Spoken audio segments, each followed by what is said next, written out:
Hvis du fik penge af Trump, vil du så overveje at blive amerikaner? Nej. Jeg vil sige nej tak. Jeg har ikke brug for penge. Nej tak, det er helt sikkert, at vi ikke vil det.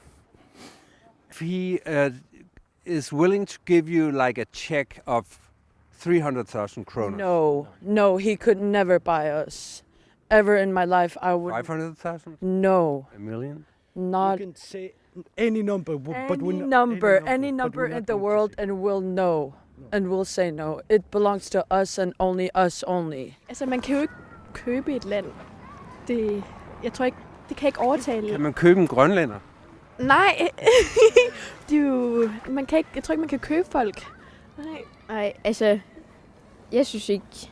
Altså, der er jo folk, der er jo rigtig mange fattige også her, der mangler penge. Så vil det jo sige ja, ikke også? Måske nogle stykker heroppe.